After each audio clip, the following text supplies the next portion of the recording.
Inaasahang mas darami pa ang mga mamimili ng bulaklak sa Dangwa simula mamayang gabi. Kaya abiso ng mga tindera, mas maaga pong bumili ng mga bulaklak ngayon pa lamang.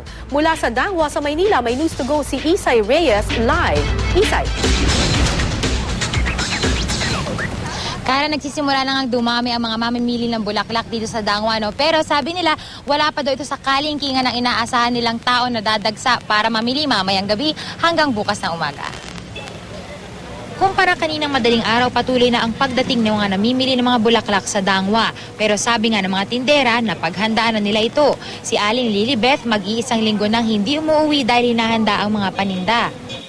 Kasalukuyan ngayon, hindi pa malakas dahil wala pang undas. Pero baka bukas, o kaya mamaya niya, malakas na. Ano po sa mga bulaklak yung pinakamabili? Basket, tsaka yung ito. Kaya po yung pinakamabili? Oo, pinakamabili. Tumatanggap din po kayo ng mga gawa? Oo, tumatanggap kami ng mga gawa. Si Zenny Raganit umaabot hanggang 150,000 pesos ang puhunan tuwing sasapit ang undas. Itinitinda niya ito sa labas ng simbahan sa kanilang lugar.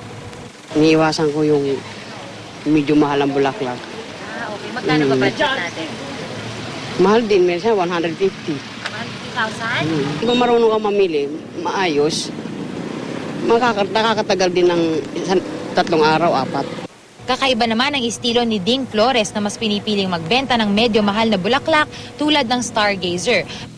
Pero di tulad ng iba, di na niya balak magtaas ng presyo ng kanyang mga paninda. Para kasi sa ibang tindero, ang panahon ng undas ang panahon lang nilang makabawi. Hindi naman kasi buong taon malakas ang bentahan ng bulaklak. May mga naghahanap po na dumadaan na naka-service na gusto nila, nagre-request na may Stargazer po. Narito naman ang presyo ng mga bulaklak na mabibili dito. Ang chrysanthemum na naka-dope piari, 200 pesos. Ang basket na puno ng orchids, 150 pesos. Ang Cotabato flower with base, 50 pesos. Ang Jimba with stargazer with anthurium, 450 hanggang 650 pesos. Ang flower arrangement na may anthurium na isang linggo raw kayang tumagal, 300 pesos. Ang mga bouquet o bundles naman, Cotabato and Jimba, 100 pesos per bouquet. Ang bouquet ng Tagaytay Moms, 160 pesos. Assorted Malaysian Moms, 160 pesos. Ang PG bouquet, 180 pesos. Ang 5 bundle ng violet orchids, 400 pesos. Ng white orchids naman, 420 pesos. Ang anthurium, depende sa laki at kulay, naglalaro sa 130 hanggang 700 pesos. Ang paso, 10 pesos hanggang 30 pesos. Ang basket, 15 pesos. Pero pag maramihan, 13 pesos. Ang foam, 20 pesos per piece. Ayon sa mga tindera, pwede pang tawaran ang mga ito lalo na kapag marami.